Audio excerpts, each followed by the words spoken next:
Testing.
Today is Wednesday, May 29th, 2024. We are at the Green Ladle for a special budget meeting, and we will call the meeting to order at 5:31 p.m. and we'll start with the Pledge of Allegiance.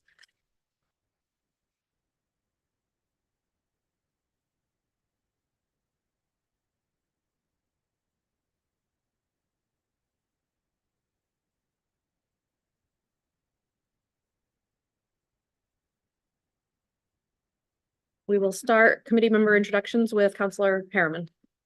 Scott Harriman, City Council Representative to the School Committee. Donna Gallant, Ward 7. Ashley Medina, Ward 5. Craig Chevrontier, Ward 4.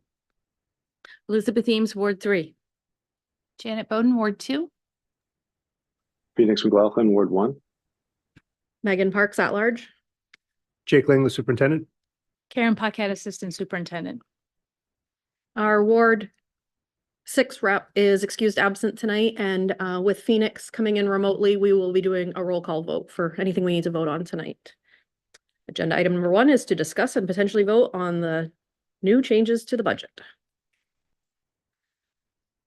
So we've taken a lot of feedback, as you know. I think the feedback has been greatly varied. Some people don't want us to change anything, and some people would like to see some changes. So at least I think the homework that we had was to put some options in front of you. And these options total $1.783 million, including your prior reduction, if you chose to take all those reductions. I have some hesitation with these items, and I'll share that with you, but I wanted to at least get it in front of you. As we read down through these, the facilities reduction of $73,650. Actually, I'm going to pause for a second because I meant to share my screen as I walk through this.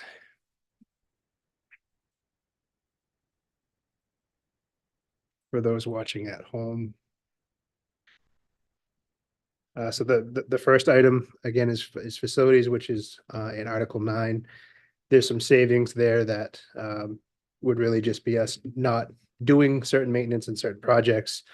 If I had to compare it to something, it'd be like when like city wants to pave a road, but there's not enough funds, so they don't pave the road. So these are those kinds of reductions.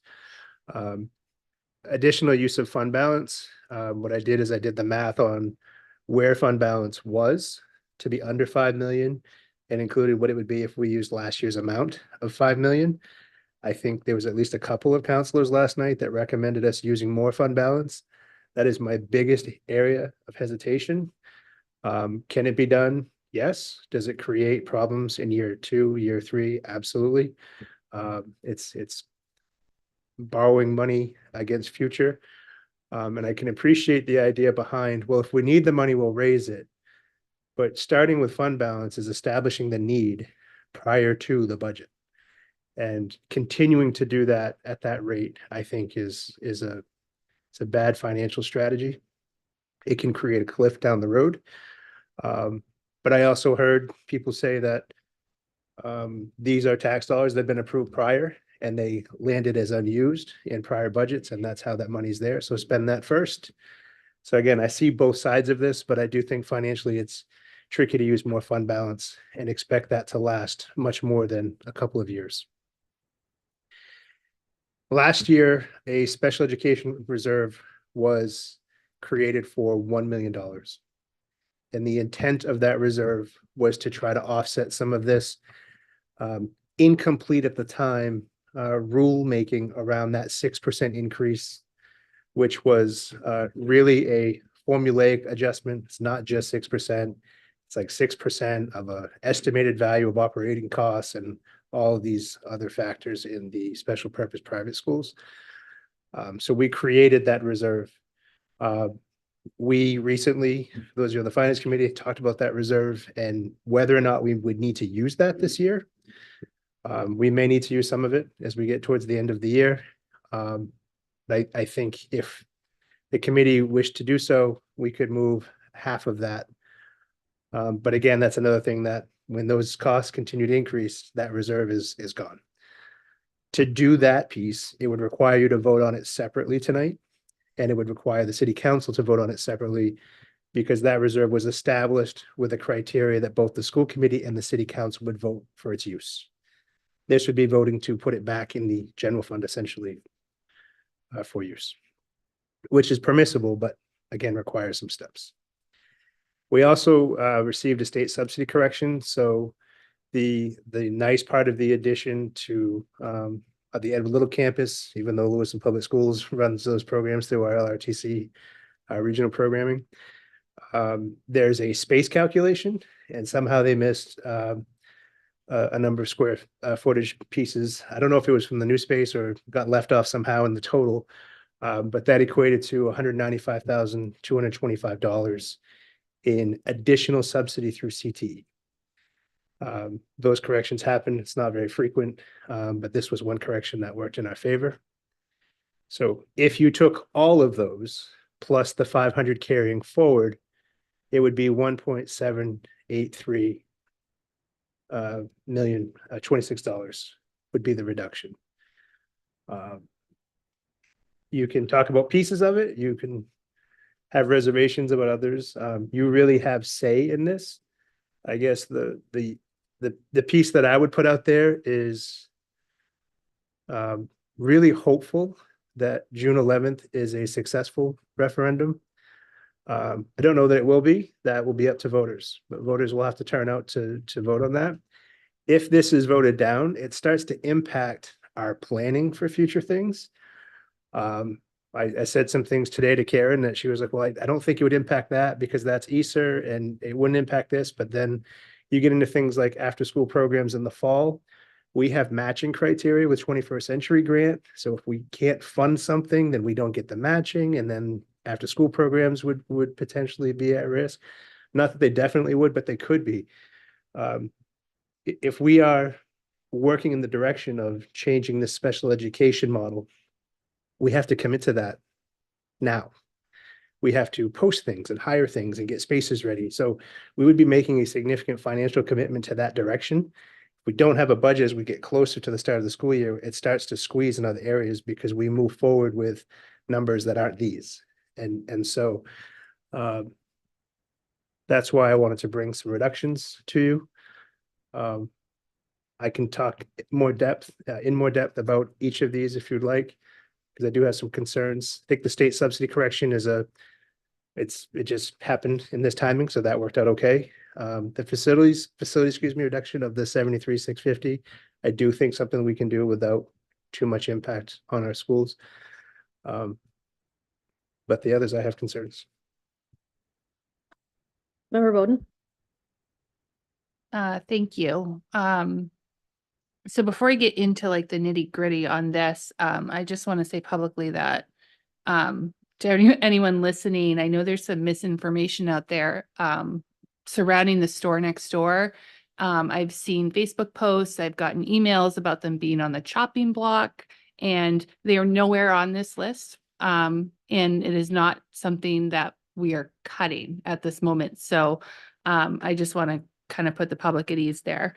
But I do want to talk about The special ed reserve and the special out rollout slowed down.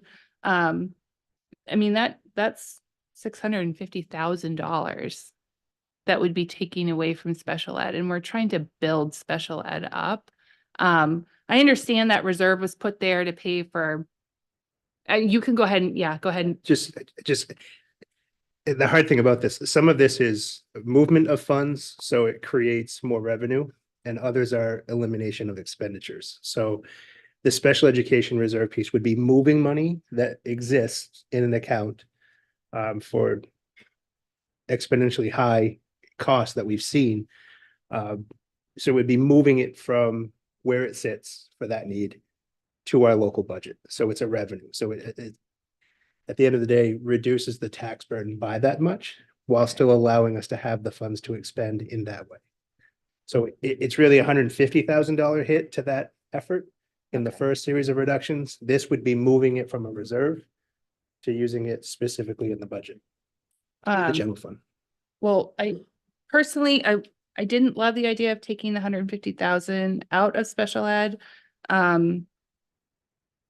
After we had decided on that 300,000 number, I really wasn't comfortable with that last time, but in the spirit of compromise, I did go for it. But I think my biggest holdup was not just that, but also touching our fund balance more. I heard a lot of counselors last night talk about we should use more fund balance. We should put everything back in, use more fund balance to even this out or pay for it. And, you know, when you're looking at 5 million just on the top, like that's just to balance the budget. If we take that away, if we take more out, we're reducing the fund balance. Nothing additional is going to go into it because we have no open positions, or theoretically we will have less.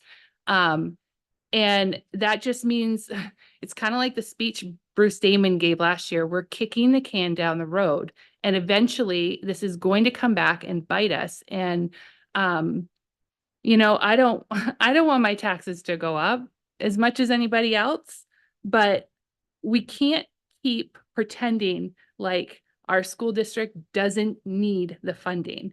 Just because our school district isn't doing well in everyone's eyes, just because we're on the bottom of a list, saying that we don't need funding for us is one of the most ludicrous things I've heard. Like, we do need funding. We need ways to move our district forward, to get our children everything that they need, to make sure that we're legally taking care of the special ed kids and the multilingual learners in our district. Like, it's a lot of resources. It's a lot of money. It's a lot of people to make this district work. And I don't know, I'm having a really hard time wrapping my head around all of this, because I was fine with the original budget that was put out and failed.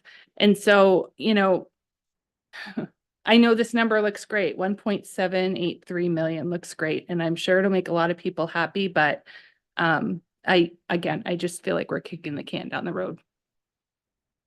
Member names?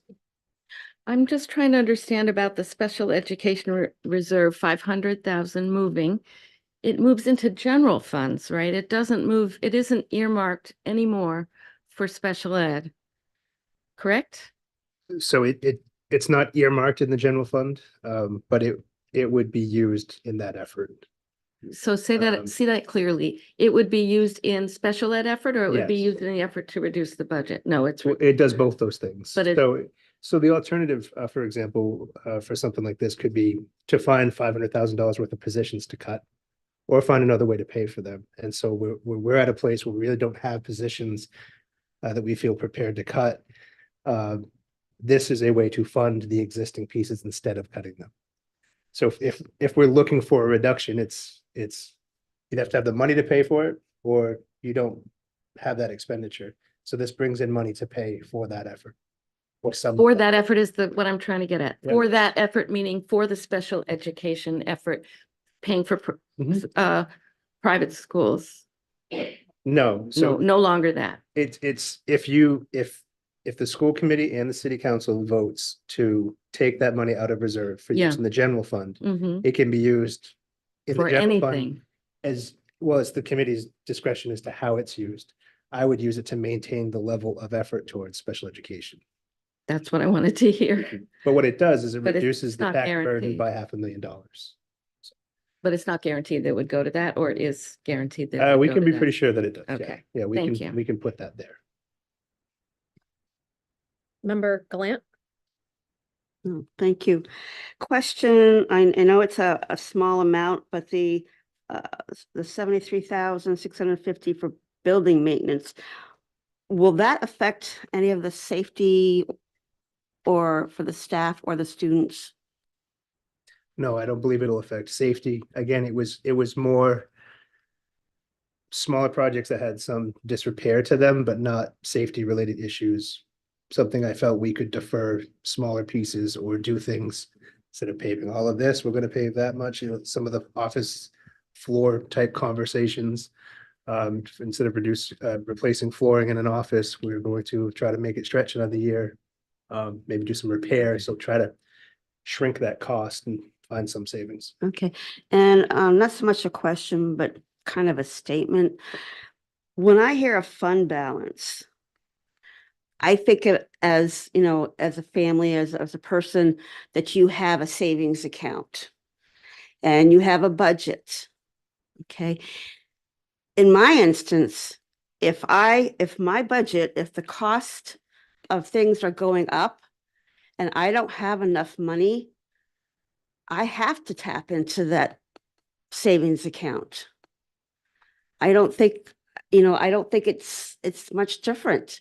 That yes, we would love to have a savings account or a fund balance for things that come up, you know, such as, you know, in a household, you have furnace, you have tires, you have cars, things like that. I understand.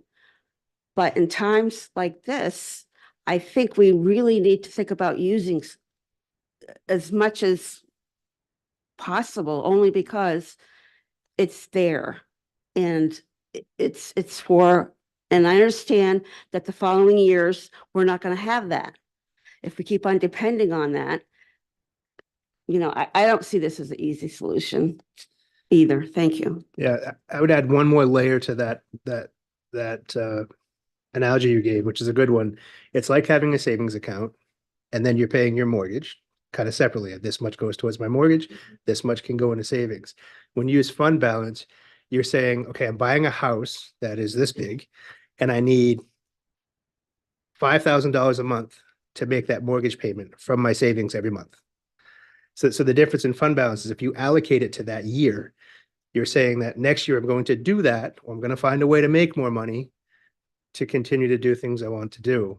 And so the problem is when that money's not there, but you still have the mortgage payment, you have a problem. And that's what I refer to as the cliff.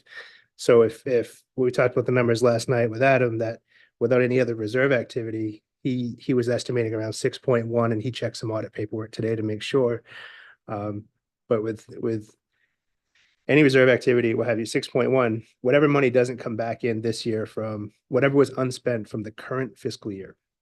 There'll probably be some, but that has to go through an entire audit process that takes until next spring to be verified and all of that. When that happens, we know what we have for unspent funds from the year we're living right now. So you're talking like 10 months from now or 9 months from now. As Janet was saying, the leaner our budget gets, the less of that fund balance will even exist. So we'll make our bills, but we're not getting ahead in the savings. So now we're not putting into savings and we need the money to pay our mortgage. And so that savings is not going to last. And so that's why financially and strategically, I think it's smart to reduce how much fund balance you use. I think if we had crazy excess amounts, it would be fine. But we really don't. You know, I think it was said last night too, that the city fund balance, what they're allowed to keep and what they typically maintain is between 8 and 12%. I may not have that right, but I think that's what has been shared in the past. You know, ours is below 6% or will be after these kinds of measures. So What is there a recommended amount to have for a school district to have in a balance? So right now, there's no specific recommended amount, but I would prefer to be around 5%. And so The problem, I prefer to have the fund balance at 5%. I don't prefer to use $5 million every year to do a budget. So it's like, I want to maintain our savings at a healthy place. Maybe you pay for the vacation, but you don't pay your mortgage with the savings. And then you choose some years not to go on the vacation because you can't afford it. You got to wait a year. And that's my thinking behind the finance strategy. Counselor Harriman? Thank you. So I've got a couple different things. I guess first, I'll mention, I don't know if everybody saw Member Hurd's email. She wasn't able to be here, but I wanted to quote, she said, "I did want to make it known that I think taking any more from our rainy day fund is reckless and puts us in such a bad spot going forward." And I have similar concerns as well with taking more from fund balance. You know, it might get us over the finish line this year, but instead of having say a moderately high tax increase this year and then maybe a moderate tax increase next year, I'm just concerned we're going to have a moderate increase this year and then a very high increase next year. So that's my concern about fund balance. I can compromise and do it if that's what we need to do, but want to make sure people understand the trade-offs there. The other piece is, I wonder if other committee members would go for, if we take the 500,000 out of the special education reserve, what if we put the 150,000 back in to special education, you know, instead of making that $150,000 cut, so that we can still continue on the previous trajectory for rolling out the special ed, the services in-house, but without, you know, we're taking it from that reserve, which is also not great, but it won't slow things down. So that's just a suggestion that I have, that I don't know if anyone else. I just want to clarify, are you thinking to put the 150 back to make the 500 as it we're dedicating it to replacing that as like how it will be used, or are you talking about using less of the 500 or making that 650? What I was thinking is using the 500 from the reserve, but then adding back in the 150,000. So the grand total of cuts would be more like 1,633,000. Or if people want to stay with the 1.783 million, we could take 650,000 out of the reserve. Either way, it kind of, it balances out in the long run, but it just leaves us with less of a cushion.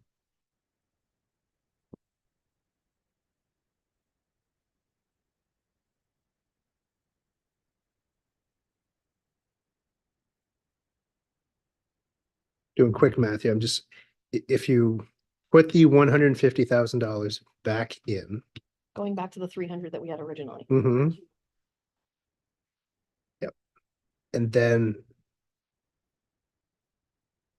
if you didn't use additional fund balance, you could still reduce with these other items. I just want to make sure I'm doing the right math here. Could reduce the tax burden by $618,875. And that is not using additional fund balance, and that is adding back 150,000 for special ed. So instead of a total reduction of 1.783 million, it would be 680 something thousand. Is that what you're suggesting? No, it'd be like 1.1. I was talking about the current adjustment total of the 1.2. We would be subtracting essentially 650,000, $664,000, $151 from that. Plus the 500 from the other day. That would be reduced. I'd want to double check that before we vote on anything. I just want to make sure. I could be wrong, but I think that you guys are both saying something different.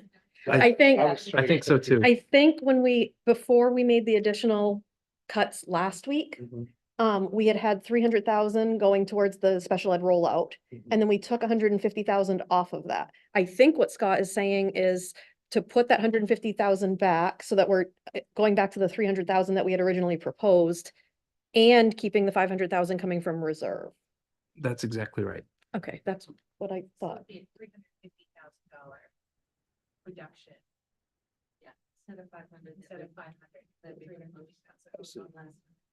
Okay.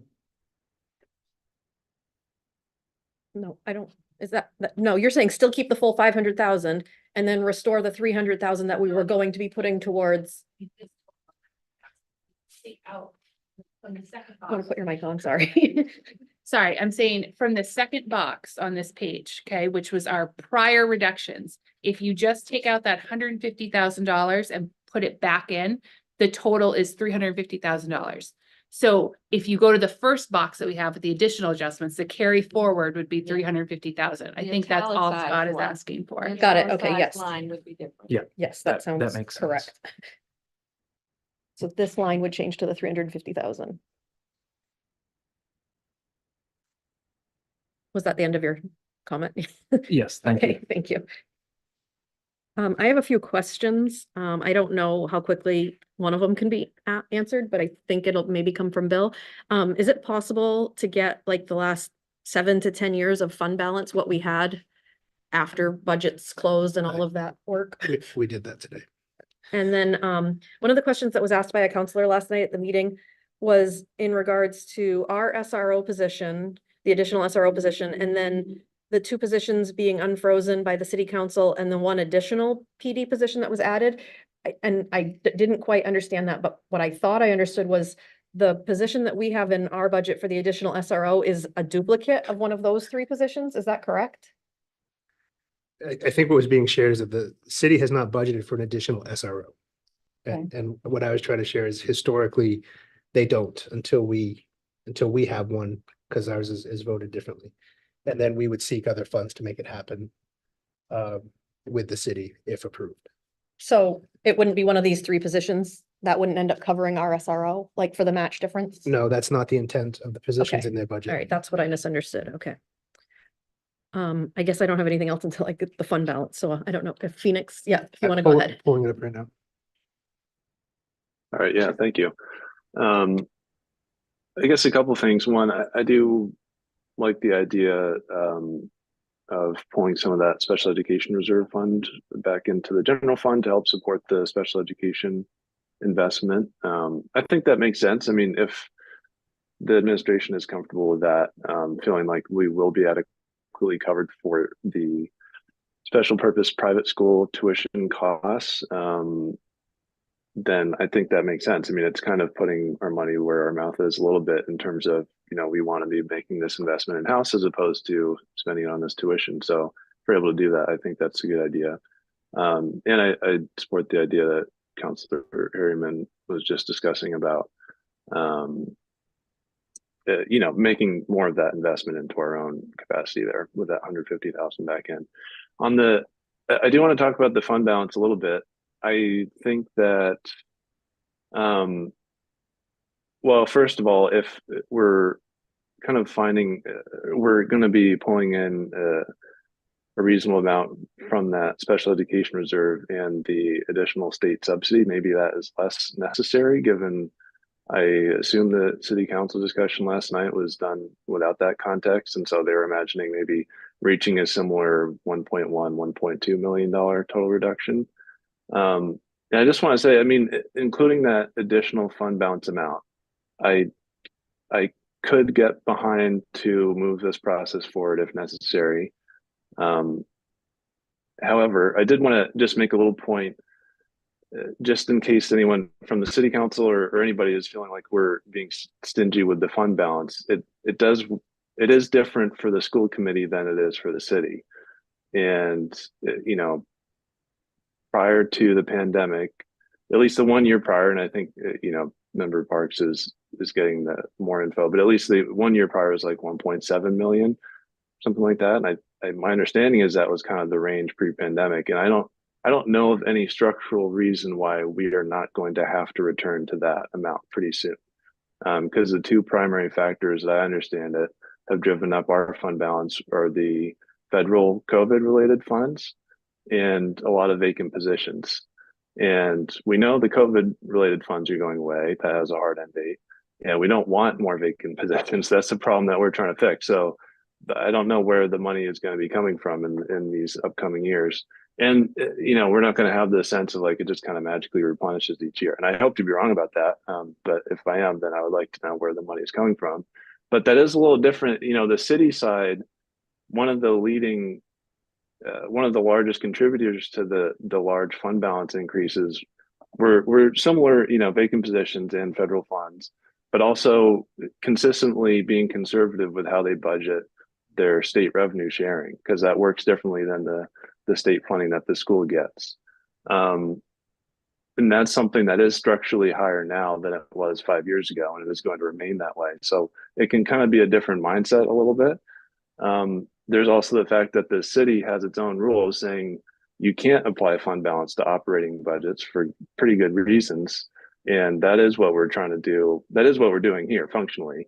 And that comes with all the risks. That is, again, the reason why the city is not allowed to do that. So I don't want there to be a sense like we're just kind of holding back some kind of slush fund or something. It's like there's pretty real reasons why this is a different consideration versus the fund balance at the city side or elsewhere. So it is, just stepping it down by another $500,000 might not seem like a lot, but I think the more that we can get to this place of just, ramping it down instead of ending up with a cliff, I think that would be for the best, because it is we budget is, and superintendent can correct me if I'm wrong, but my understanding is we budget every dollar of revenue that we get is going out. A dollar in is a dollar out. So we're not expecting any, additional fund balance growth over these coming years. And so it's a little bit different of a situation. All that said, as I mentioned at the top, I can get behind that change if it's needed to move this process forward. In this case, part of the reason for that, to be honest, is we would be punting that problem to ourselves. Next year it's going to be the same committee, the same city council. It would give us a little more time to maybe this summer think strategically about our longer term budget outlook, and we can figure out how to more deliberately step it down. So if it comes to that, I can get behind it. I think it's maybe smarter to just leave the fund balance piece alone and not include more of that in this year's budget. But again, if the committee is feeling like it would be wiser to bring that, whatever it is, 500 something thousand back in, then I understand that as well. So that's my piece for now. Thank you. I did have a chance to pull up a quick sheet that we made Adam to help us with. So this is historical fund balance. So it goes back to 19, just for perspective. This top line here is unassigned fund balance, this is like that result from the audit. So anything that is not assigned. There are some things that are encumbered for different projects throughout the process that requires votes, and those are things that you would know about. But you can see this kind of COVID anomaly from a funding perspective of 21, 22, 23, and then how it's immediately starting to go back to, like Member McLaughlin said, going back to normal, if you will. This next row shows the assigned the following year. And so the projected right now, if you look at this, is you can see the 1.7, and then in 20 they went to 3.9. If you recall, some of that jump was part of what happened in that 1920 range, when FY20 budget actually had a negative overall, which was a correction that we couldn't keep working on or off of. There's the special ed reserve that was created in this next line. And then the projection of moving things for capital reserve. And then you have the unassigned percentage for the following year budget.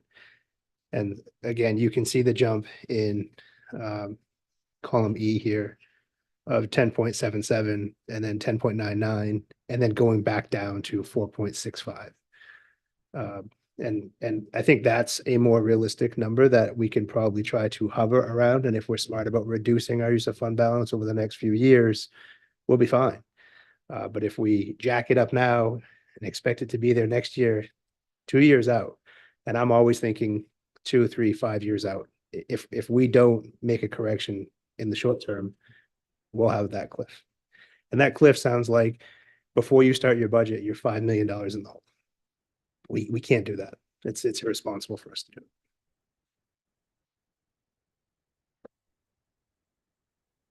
I don't know where to begin. I feel like prior to 2019, in the first probably like 5 years I was on the school committee, the fund balance was around like 2, maybe 3 million, and like pretty consistently. You mean for every year created that or every year that was used? No, that was what sort of remained. Mhm. That was what like carried over that, Mhm. and I could be wrong, but that's what in my memory, I feel like that's where it was. And I think between influx of hiring, open positions, roofs that don't break and leak, to be in a $2, $3 million range for an organization our size is not an unanticipated amount. I actually think if we get to a place of less than that, we're operating too lean, that if something pops up, we have no means to correct it. And so at last night's meeting, it was said to be like 6.5 is what we would have after our original proposal.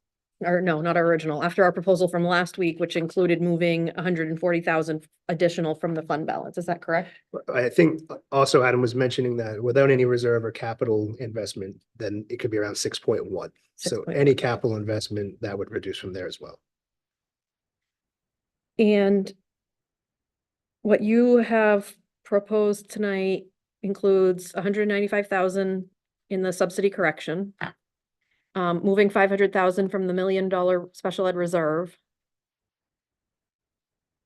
And then we already have the 140,000 that we moved or proposed moving in the budget last week.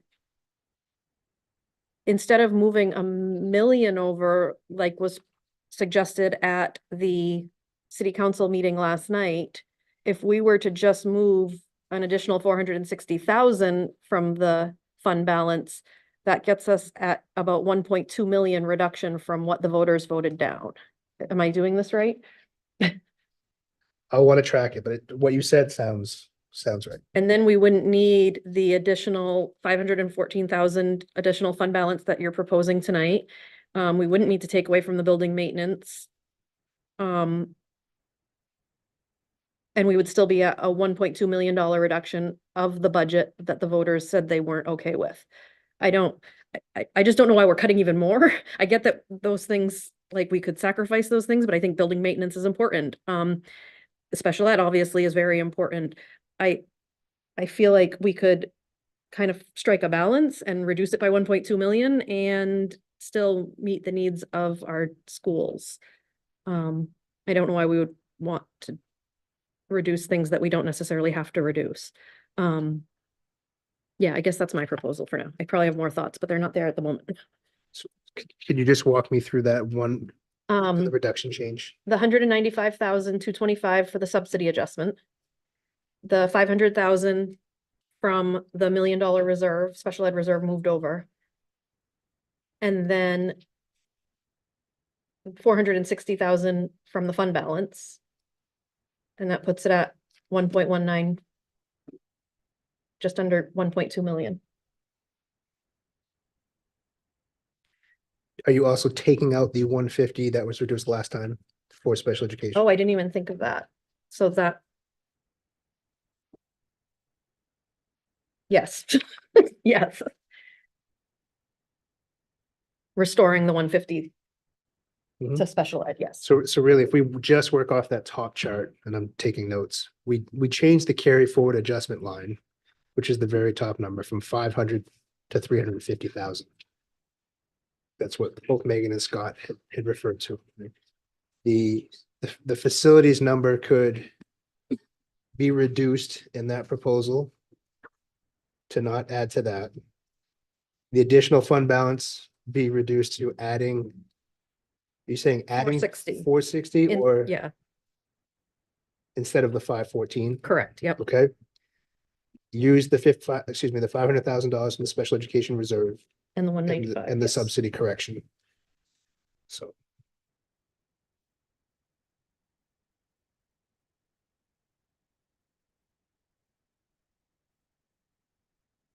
Yes, sorry, I was mathing. Did you say, to add 460 to the 514? No, No. no, to reduce the 514 to 460. Oh, two 460. Okay. Yep.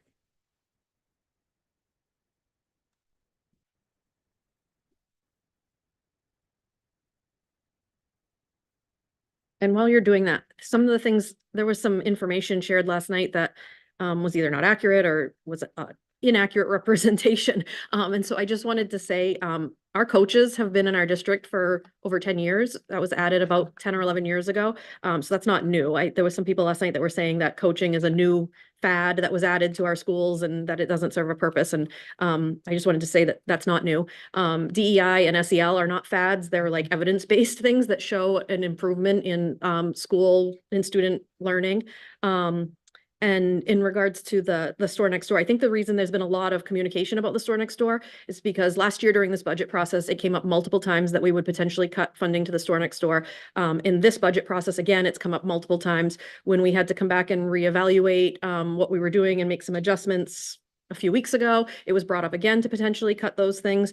And so in this budget that we're proposing now, there are no cuts to the store next door. But I think the reason the community is responding so vocally about it is because it keeps coming up over and over again. And I think that the community is saying, we don't want that to happen, or the majority of the community that we're hearing from is saying that. So I think that's why it's coming up, not because people think that it's included in this budget that we're proposing right now, but just because they want to remind us that that shouldn't keep coming up because it's not being supported by the people we're hearing from. Did my rambling give you time to figure that out? did, Thank Aaron you. did math and I checked it real quick, but my calculation or our calculations are that is $1,505,225 reduction from the May vote. Member Bowden. I have a similar but different proposal. I just did the math. So it starts with Counselor Harriman's suggestion of adding that 150,000 back in. And then I would actually like to see the fund balance on both lines here. So the 514, 151 and the 140 taken out. I don't think we should use it. And by doing that, it would be a grand total of 1,058,875. So you're talking the additional fund balance of 514, the special education reserve of 500, and the prior reduction of 140,000. So I'm saying take out both additional fund balance in both boxes, like don't even, I don't think we should use any more of our fund balance. Or any, sounds like any. So that would be, Well, no, we're already using some, right? Correct. We're four point something million, right? Yep. And I was Oh. actually like super pleased that we went under the $5 million mark. And I think we should stay there. I don't think we should use additional fund balance. And I think we should add that 150,000 for special education back in. And with everything else that you've proposed on this paper, it's still an over $1 million reduction. And I don't know, I can get behind that. Can I ask you a clarify? I'm trying to do math at the same time. So you're saying keep the facilities, the 73,650 in there, Yeah, but take out the 514, 151 and the 140,000 for Yeah. fund balance. yes.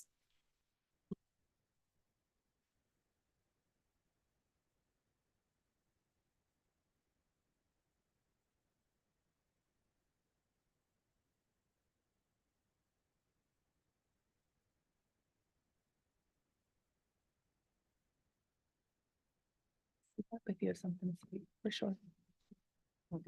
Yeah. He's groaning over there. Yeah. No, I'm thinking. So that would be Yes.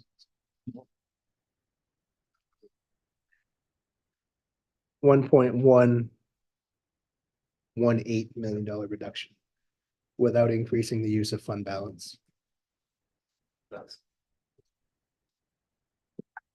And giving special ed back that. Yeah. So they have the full 300,000 that we originally proposed for them.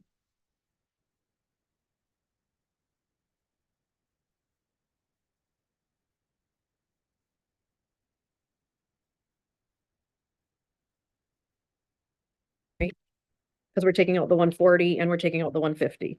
So the carryover from the last week's adjustment would be 210. And then you're saying keep the 73,000, eliminate that fund balance, the 514, keep the 500 special ed reserve and the 195. And when I do that, I come up with just under $1 million. I came up with $1,058,875 when I did it. But I'm not good at math, so I might have done that wrong.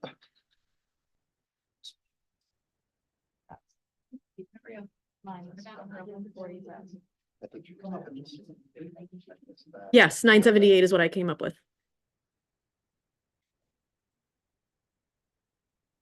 I can just go if you want.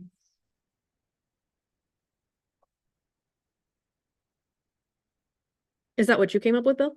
Yeah, I came up with 978. I may have missed the 140, sorry. I think that didn't take out the 140. That was my mistake, sorry. 978. Just under $1 million, yeah.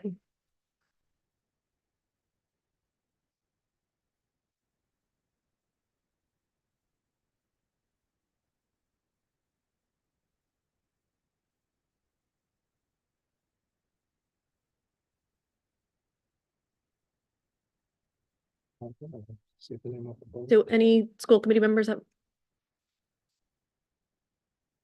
Counselor Harriman. Yeah, I just wanted to make sort of a general comment about for consideration in doing this. I know we don't want to cut any more than we need to, but as sort of I guess a strategy, if we don't cut enough, then the budget could possibly get rejected again, and then we'll have to come back and probably end up cutting more. So it's just about striking that balance of what can we cut for the budget to be approved without cutting too much, I guess. And that's why we're here tonight.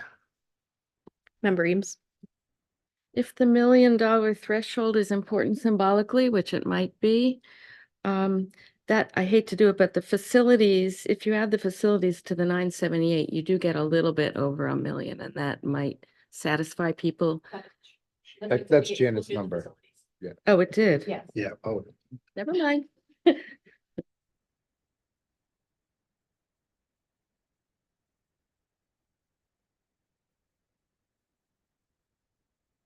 Oh, I don't know that on my. just said all that. Sorry, go ahead. I agree with the, I think $1 million may be sufficient. It may be, doable. I think that's my. Thank you. Anyone else before we go to Member Bowden? I'm just confused. I just got confused at the end there. Did you leave the facilities in or did you take the facilities out? Leaving it in. Comes to Okay. the 978. Okay.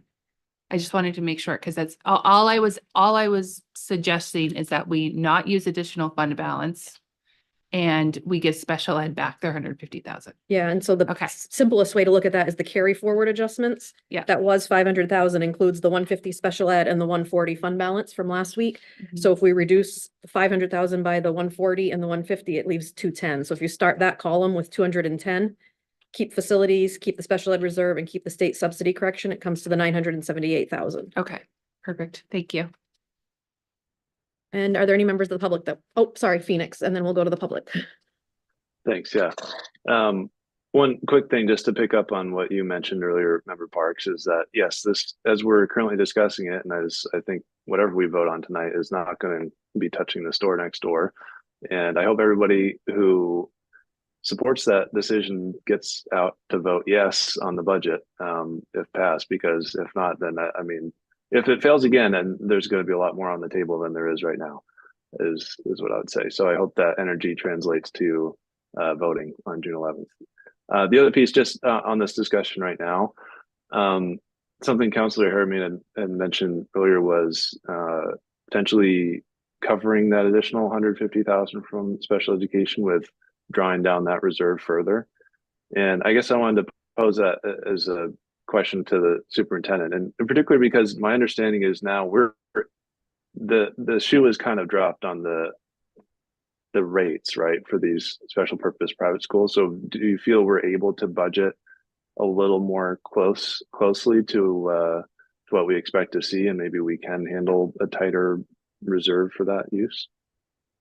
I think as it relates to the special ed fund, I don't anticipate shock and awe as it relates to a surprise increase. But the trajectory is very much there. So I'm just hesitant. I do think we could use more if we needed to. I just don't know how that will play out if we do need it.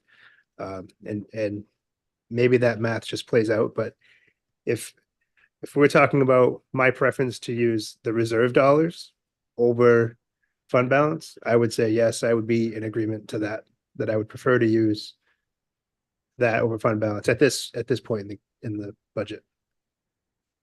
So I guess maybe if I were to make a specific proposal, it'd just be taking this 978,000 number and adding, let's say, another 100,000 from that special education reserve. And I think, again, trying to kind of read the discussion from last night as well, my sense is that puts us around where folks are thinking we should try to be in terms of an end number. So I just wanted to put that out there. Thank you. Are there any members of the public that would like to speak?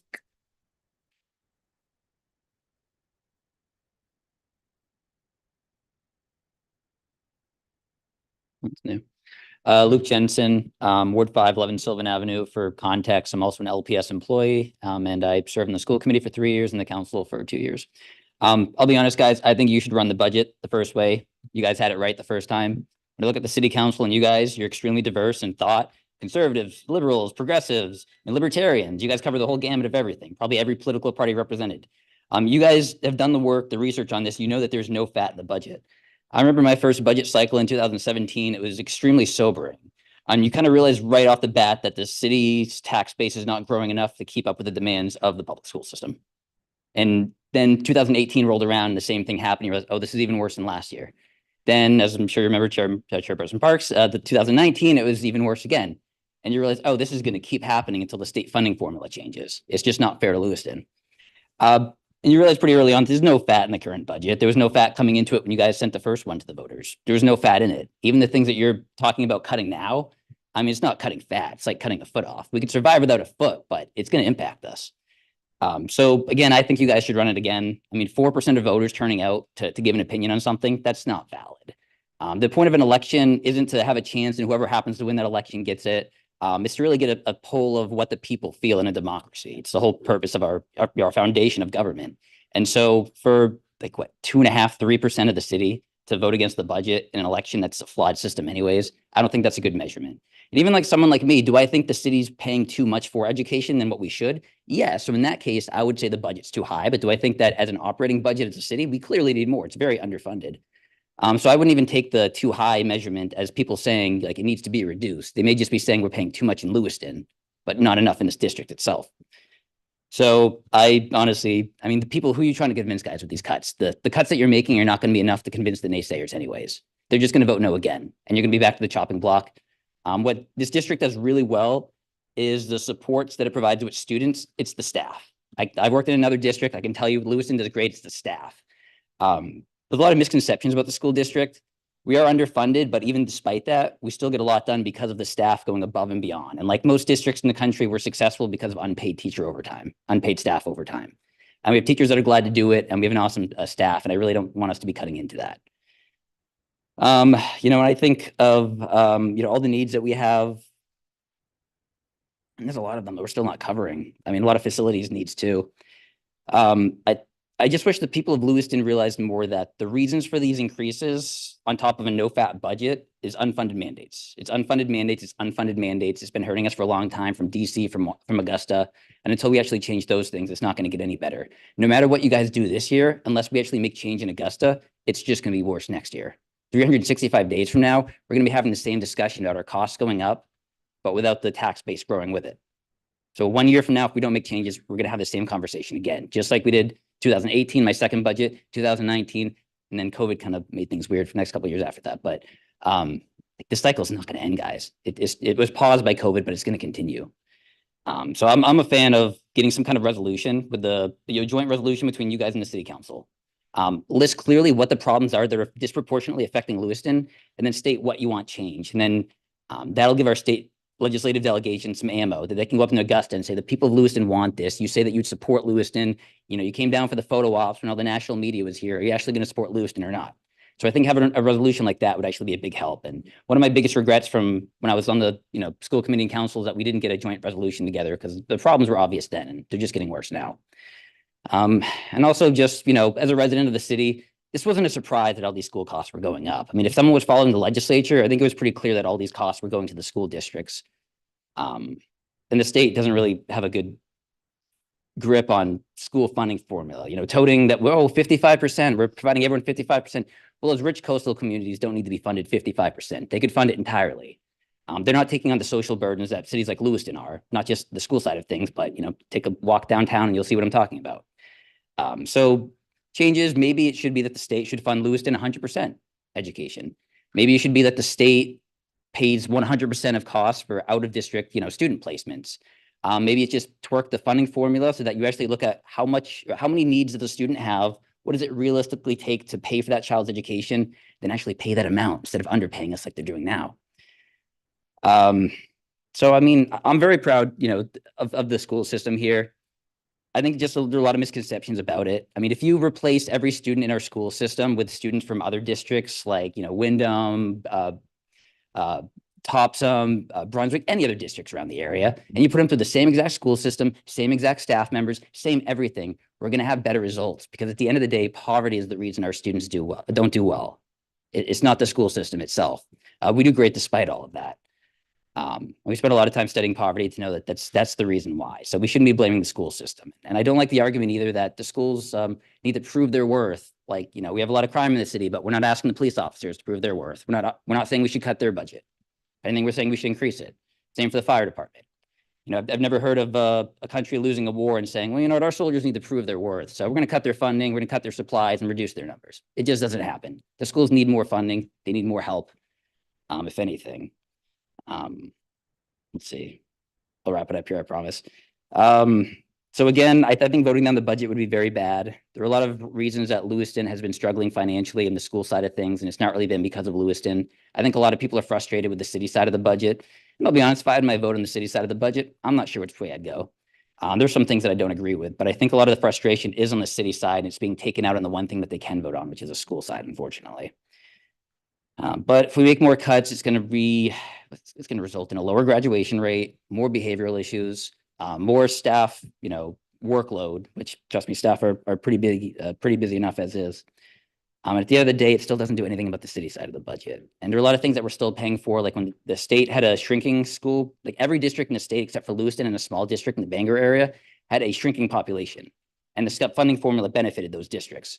Lewiston, on the other hand, had a huge expansion in student growth to the point that we had to make expansions at Farwell, McMahon, LMS, LHS, and we didn't get any money from the state for that.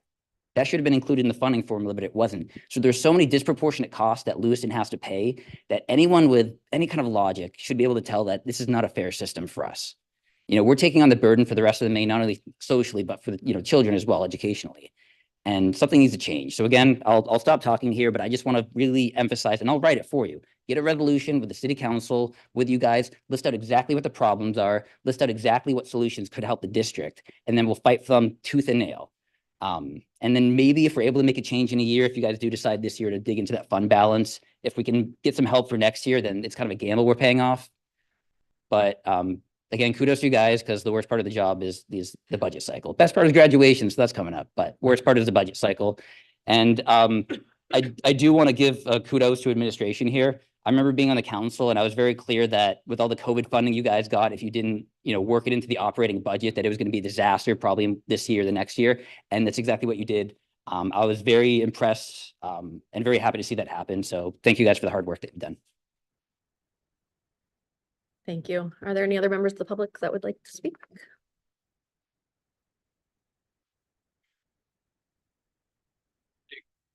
I thought he turned it off. Matt Roy, Ward 3. I'm going to start with saying, well, I guess I'll start off in saying, actually, I'll agree with Mr. Jensen and what most of you said to a point.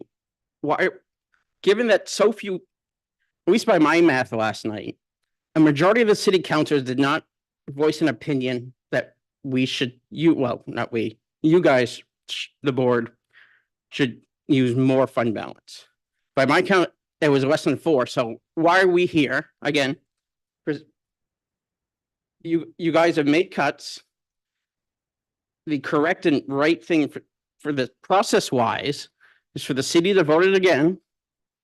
I said 10 years ago, in even number of years, which got shut down by the board I was serving on resoundingly.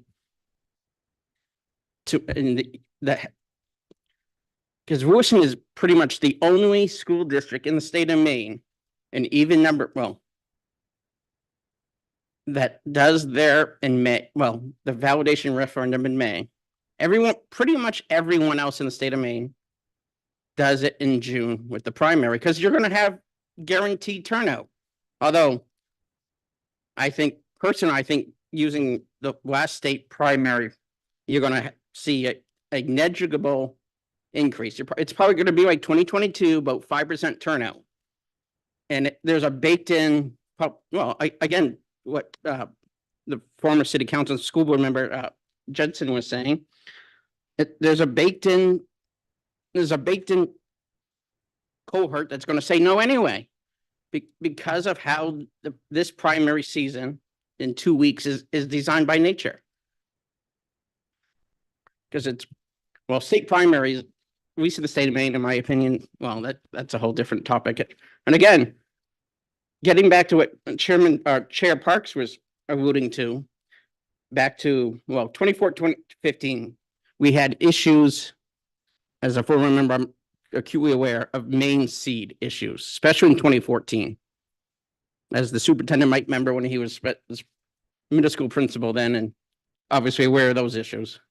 And again, and by contract, the issues about dean of students, the dean of students, coaches is a contract issue that we resolved. That was part of the contract that was passed in 2016, which was the first teacher contract in Lewiston, ratified by the teachers and approved by the school committee before the current contract ended. It's not a fad. Well, if you were an employee at a private a non-government finance, in private industry, and you only some of these people that want to say negative things about instructional coaches, if your employer only provided you professional development, career advancement, CTE type credits your first 3 or 4 years, you would leave that company, because that's a toxic culture. And to a point that Councilor Najee made last night about community partners, about on those Wednesdays, we looked into that. As a result of that contract, 8 years ago, there wasn't what's the right word here? The workforce to actually pull that off. As early this year, as the superintendent was saying about transportation issues, and with snow days and those issues, in the waiver process, that was an issue then. And school transportation has just become even worse locally, statewide, nationally. And Yeah, so we just put the 500,000. Oh, finally, into the other point that Chair Parks was making. Getting back to before 2017 and before. Yes, that $2 million unassigned fund balance.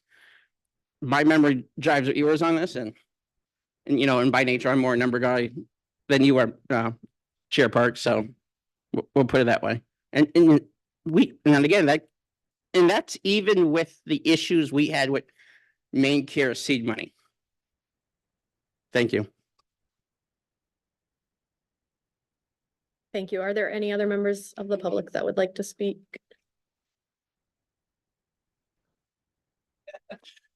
It's already on.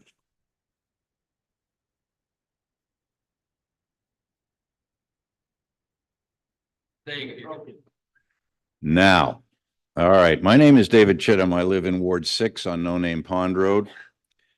Mr. Jensen and Mr. Roy have made their points. I agree with some of them. I think the issue here is that the excellent job that you folks have done on the school committee, you now have to be looking into your crystal ball.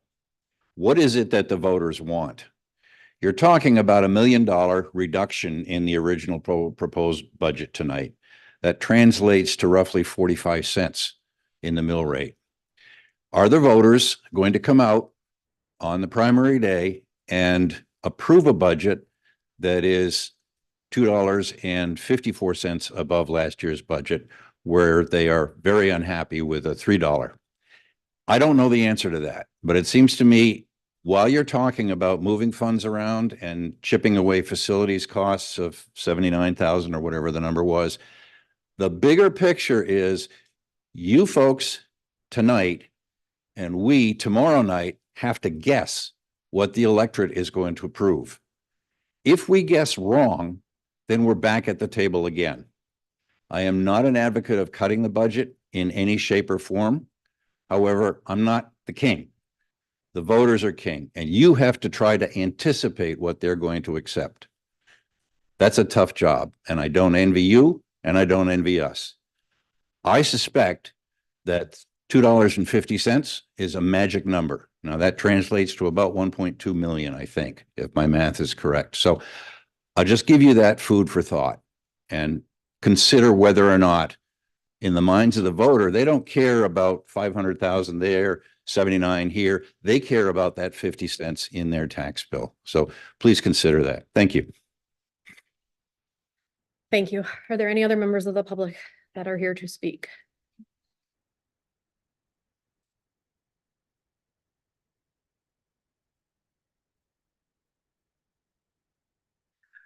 Matthew Legren, Ward 4. Couple questions. Let's see. I know tomorrow night you guys are also looking for the city council to allow you guys to spend $1.1 million of previously funded project money. Could you use any of that to cut this budget? For like maintenance cost? So generally, public comment isn't like a Right, back and I know forth, but that, you but can. this is a, Superintendent Langlis can email you some answers Right. later if you send him an email.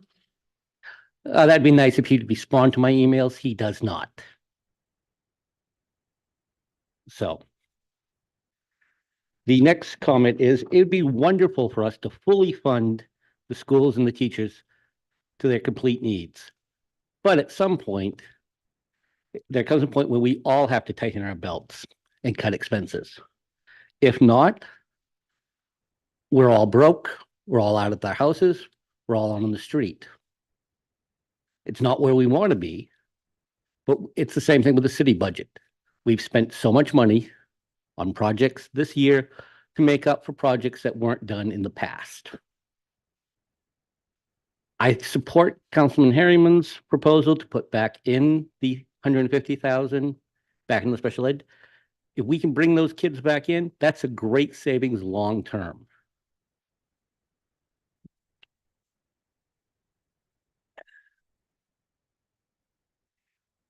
And I will second what Luke and Matt has said about, we need to get a joint resolution together and go to our legislative branch and say, hey, these unfunded mandates are killing us.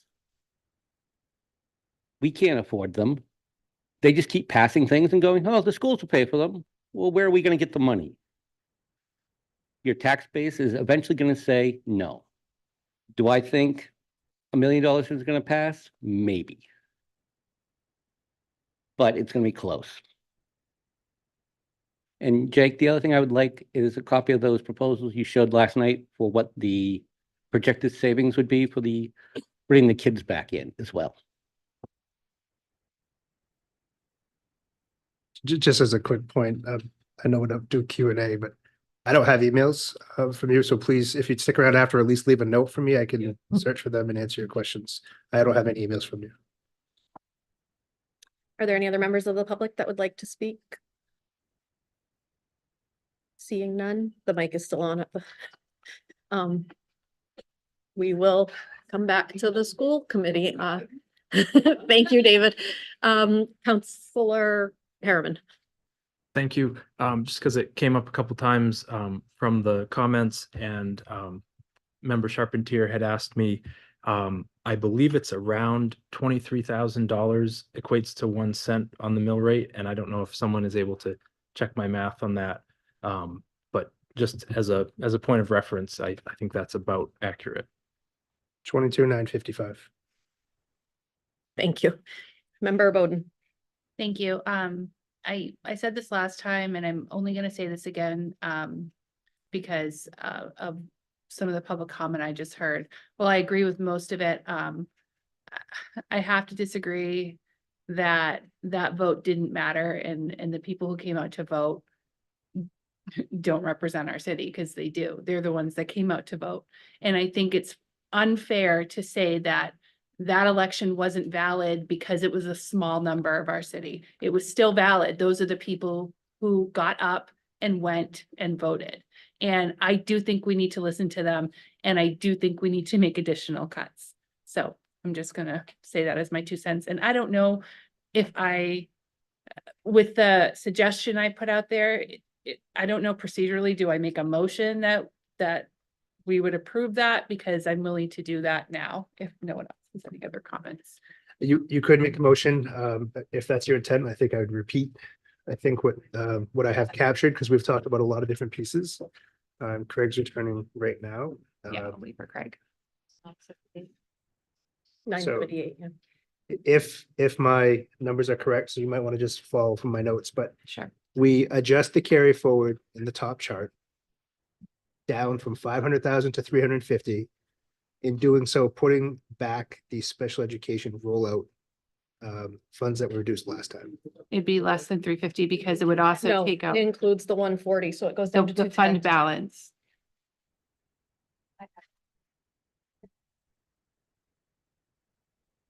First was So this part is 210, this was 210.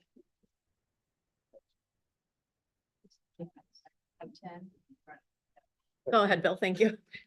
Okay, so I think we're getting a little bit lost when we say the carry forward. So let's look at like all of the things on the table come up to the 1.783 million, right? So what I heard from that proposal in my notes was we would keep expenditure cuts of $100,000, $85,000 and $25,000.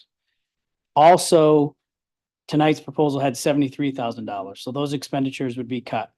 Then from a revenue standpoint, we would accept the proposal of the $500,000 from the reserve to come to the fund balance. And then the 195 is new revenue. So that would be a grand total of 978,000. Million. No, 978,000. Sorry, Yeah. yes. I wish I could have come up with 900 million, but.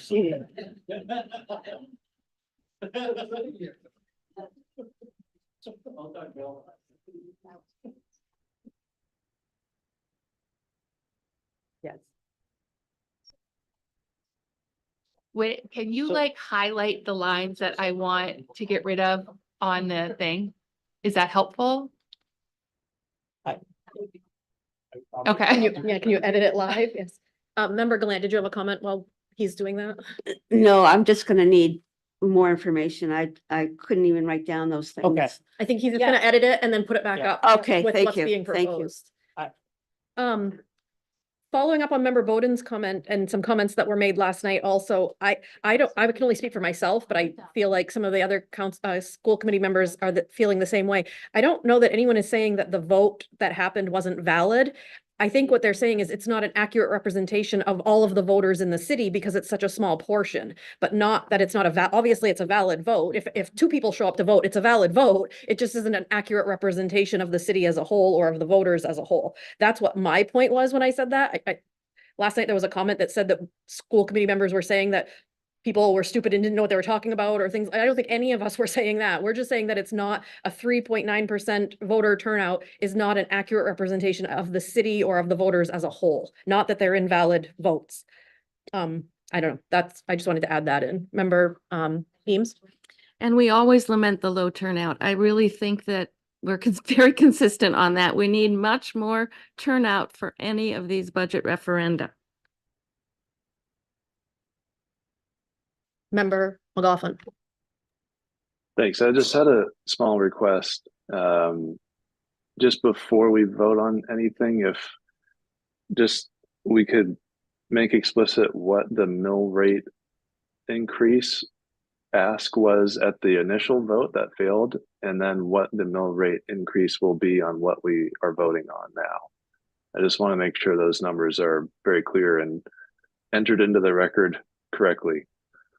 I think Bill is going back to the seat to work on that right now. Thank you.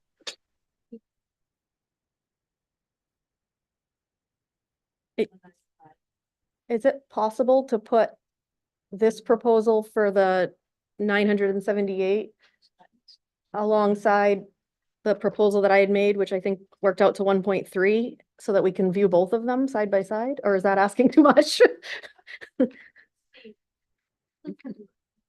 We can do it. Let me get this one. And normally I don't want to advocate for bigger cuts. I don't want to advocate for using more of our fund balance. But I think that what I'm hearing from the vote that happened, the last vote that happened, and then a lot of the feedback that we're receiving, negative feedback about our first budget, is that it's not reducing enough. And so if we have an option to reduce it by 1.3 million and still preserve some of these things, I think that that's better for the taxpayers and the people that will come out to vote.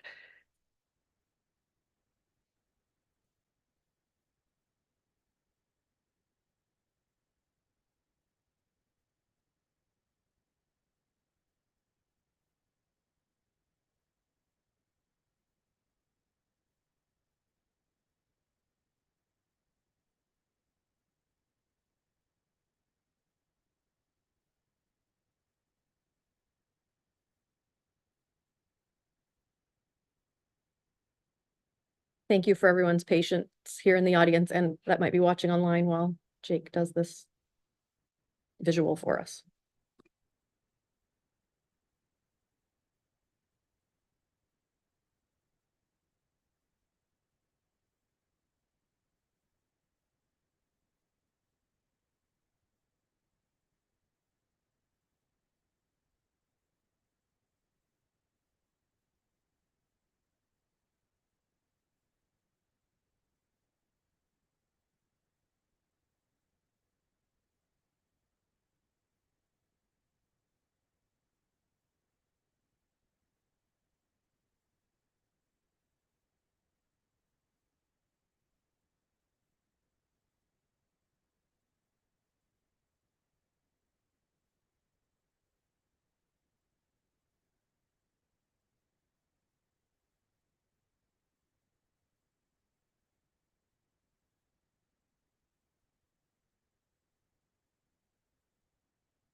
So comparatively, I think I've done this right. The carry forward amount are the adjustments made to the last round of cuts, but I took that second chart right out.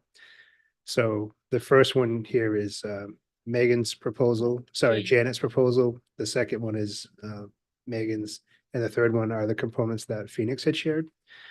And so you can see the difference in facilities.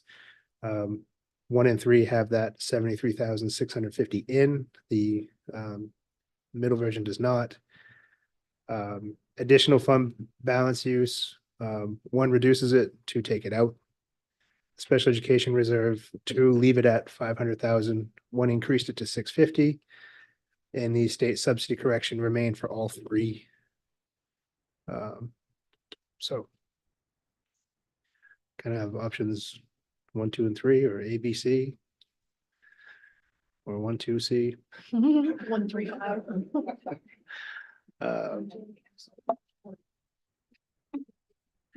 Any further And discussion? what Member McLaughlin had asked was how what these would look like with the mill rate, for the mill rate.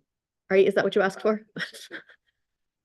Yeah, both, well, at the risk of asking for too much more work, at least how whichever one we seem to vote on will affect the mill rate, compared also to the mill rate that was voted on in May by the voters.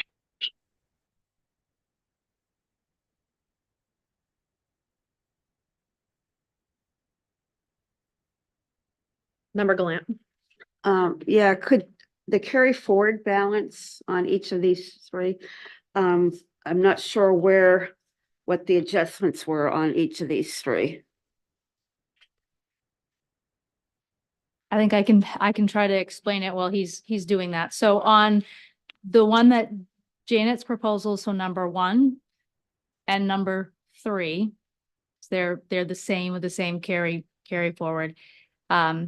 It was, so if you're looking, I'm looking at the chart, the second chart on the letter, it includes the 100,000 for technology. It includes the 85,000 reduction for the coach position, 85,000, and the 25,000 for the central office. And that's both for 1 and 3 proposals. Correct. And for number 2, the adjustment was to, hold on, Just the just the special ed. 150 was taken out. Everything else was the same. So the 100,000 for technology was left in, the 85,000 for the coach position. Special educational allowance. It was returned. So it's not, that wouldn't be reduced. So the technology funding, the coach, and the central office funds that we cut last week would continue to be cut, and the special ed rollout would be restored to what we had originally, the 300,000 we had originally.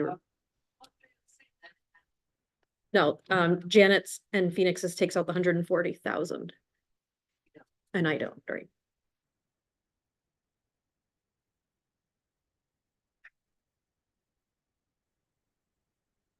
And he's working on the mill rate.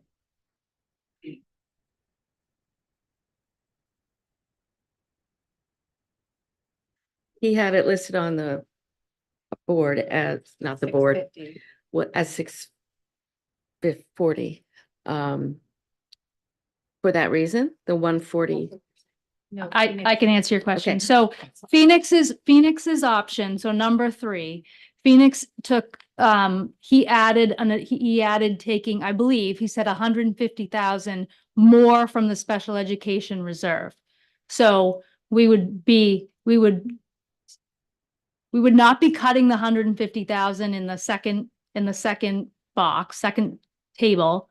And we would then be adding an additional 150,000 from the special ed reserve. Exactly, that's what I was trying to get at, yeah. Yes, go ahead. So the fund balance stays in all 3 of them? In the first proposal, it eliminates the fund balance of 140 that we took out last week, Okay. or that we added last week, and the 514 that Jake proposed tonight. And in the second option, it leaves the 140 that we had added in last week and reduces what was proposed tonight to 360 to make it an even $500,000. And then the third option includes no fund balance at all. Okay, thank you. Member, Counselor Harriman? I just wanted to thank Member McLaughlin for bringing up the mill rate. In addition to when we look at the total for these reductions, just as far as like I don't know if this is the term, but the psychology of numbers, if, one of the proposals was about 978,000. If we could somehow push that to just over $1 million, that just looks like more of a cut to people. And then similarly with the mill rate, if we're somewhere around, I don't know, an increase of $2.52 or something. If we could get it below 250, then that just helps some people feel more comfortable with those things. Yeah, all of this numbers game, shell game, whatever you want to call it, that we're doing, most of us don't even fully grasp it as we're doing it. So the general public doesn't care about all of that minutia and all of that stuff. They care what the number looks like when they get their tax bill in the mail. And so I think if we can get it to a place where the community is okay with what they're looking at on their tax bill, I think that's the goal. Member Bowden? I just want to say, since Member McLaughlin's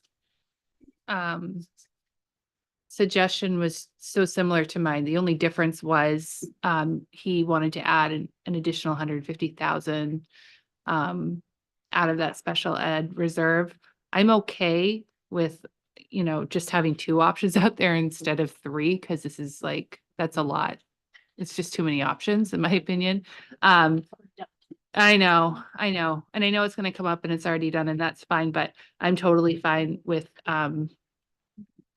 Member McLaughlin's.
So I just,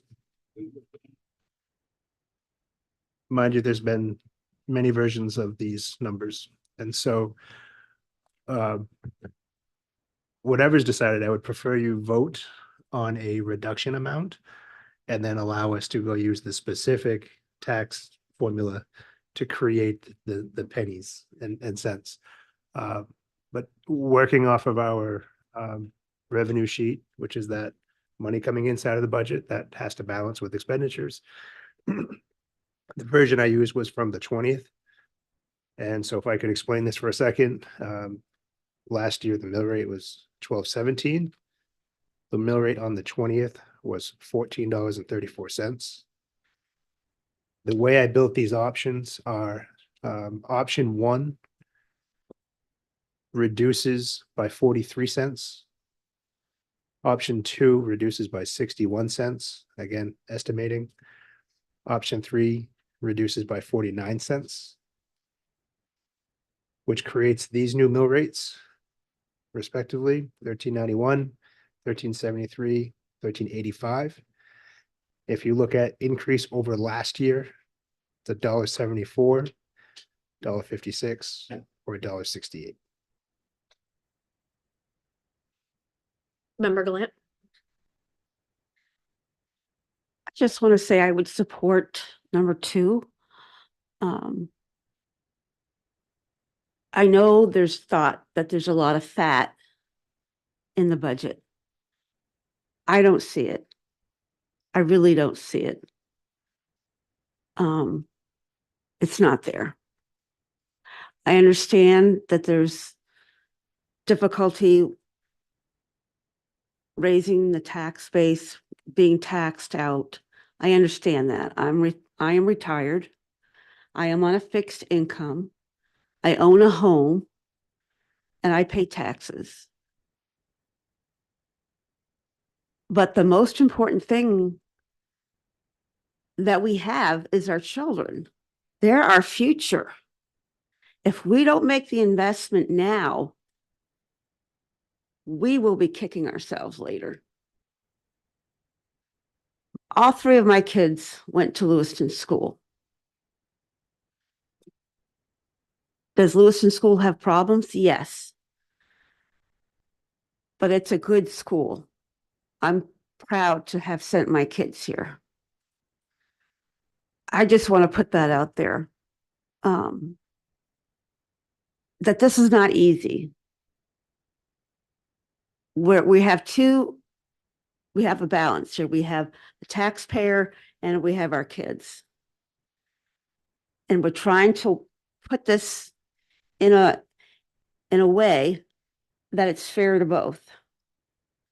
We all know that costs are going up. No one's paying less money at the grocery store. No one's paying less money to buy cars. No one's paying less money for clothing. Everything is going up. That's a fact of life. And of course, our costs are going to go up too. There's no way that you can just keep the numbers from 2019 and just keep it going like that. You can't. Nobody can. So that's what I have to say. Thank you. Thank you. Counselor Harriman. Thank you. At the risk of complicating things a little bit, I would propose taking option 3, but taking an additional 23. Well, so option 3, but find an additional $23,000 in the facilities so that it can bring the mill rate down to 32.50 instead of 32.51. I don't know if that matters to many people, but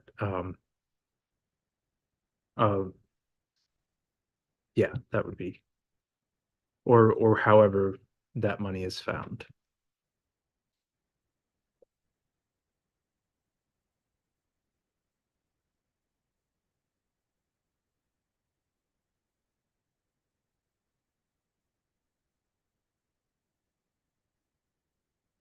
You want to wait or you want to talk now? Member Bowden.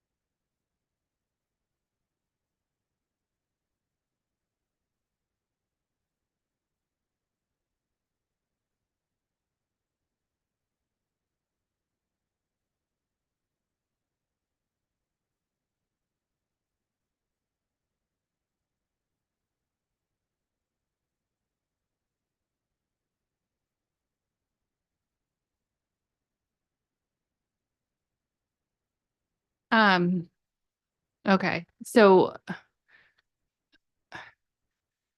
I I already feel bad enough taking away 73,000 from facilities. So I mean, I don't know how much more discussion we need to have. So I would like to make a motion to approve option 3. Is there a second? I'll Seconded by member Craig. Was I just blank on your last name? Sorry. Charpentier. Any further discussion? Oh, we have to do roll call. Are you ready for me to proceed? Different paper.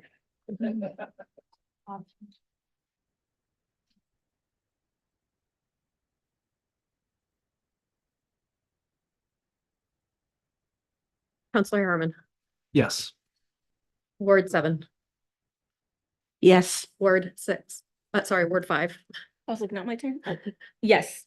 Ward 4, Yes. Ward 3, Yes. Ward 2, Yes. Ward 1, Yes. yes. It passes unanimously. Is there a motion to adjourn? So moved. Do you want to summarize all of that actually before we adjourn? Also, don't we need to vote on moving the reserve money? Yes. Did you want to make that motion, Member McLaughlin? I would love to. I Is would there Nope. make that motion to approve moving $650,000 out of the special education reserve fund back into the general fund for the school budget. For the use of special ed services. I'll Yes, second. thank you. Seconded by member Bowden. Second. Oh. Third by member Charpentier. Any further discussion on the reserve, moving the reserve money? Counselor Harriman, Yes. Ward 7, Yes. Ward 5. Yes. Ward 4, Yes. Ward 3, Yes. Ward 2, Yes. Ward 1. Yes. Yes, that also passes unanimously. And then we'll wait for a summary.